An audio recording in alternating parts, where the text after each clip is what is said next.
You. With more reaction to President Obama's trip, my political power panel is here. Conservative commentator Kurt Schlichter, Republican strategist Gail Trotter, Democratic pollster Jessica Tarlov. So, Jessica, you are right beside me here. What is your take? We just heard from the general, from a military standpoint, on President Obama's visit to Hiroshima.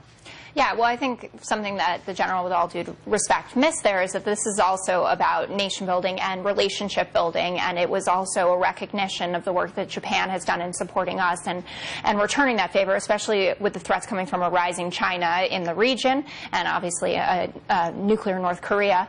I think it was meaningful on that level. And it is important to also remember that one of the first things Obama said is essentially, I am not apologizing here. Japan was at fault. And I think that there's a problem generally with the fact that Obama recognizes that we live in a multipolar world. And I think a lot of people would like to go back to a time where it was just America in charge. It's no longer how it is. And I think that he's just much more willing to confront that than a lot of people. And it's not like I don't have any problems with President Obama. I don't particularly like a lot of the stuff that went on about the American exceptionalism conversation, where he said, well, of course, all these countries are exceptional, which we know to be true, and everyone feels that about your home country. But I like a lot of rah-rah America stuff, and I get that objection. But with this, I think it sent a great message, and building stronger alliances across the world is critical. So, Kurt, I want you to pick up where Jessica left off in the sense that there is North Korea, who's very aggressive towards the U.S., China, friend or foe, probably depends on the day, at least on an economic plane, is definitely a competitor. How do you see the president's trip?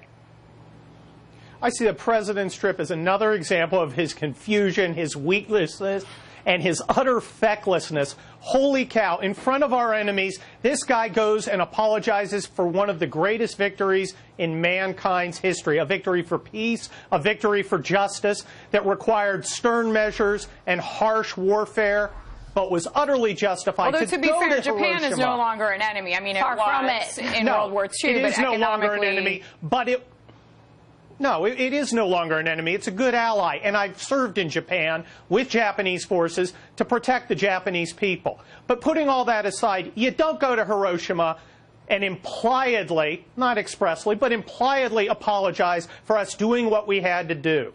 That shows weakness, that shows moral confusion, and it shows military and strategic confusion. It's another pathetic display from arguably the worst president of the last century. So, Gail, we have just gotten two clear military views, the generals and Kurtz. We have Jessica, our Democratic voice. How do you see it?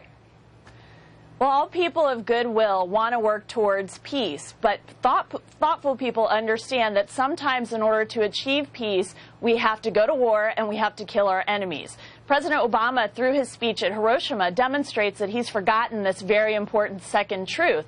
He showed through his speech that he's wrong on global history and he's wrong on foreign policy. I think people tend to forget that in the Battle of Okinawa, over 100,000 to perhaps 300,000 Japanese civilians died. Dropping the bomb on Hiroshima was the natural thing to do. It was motivated by Truman wanting to end the war quickly and not only limit the damages to the American service members who were over in Japan trying to fight for freedom, but also the effect that it would have had on Japan if there had been an Okinawa-type battle from the top of Japan to the bottom. Head count calculation, there's absolutely no argument that it saved more lives than it hurt, as painful as that admission may be. I want to continue the conversation. Stay with me, please. More with Kurt, Gail, and Jessica in just a few moments.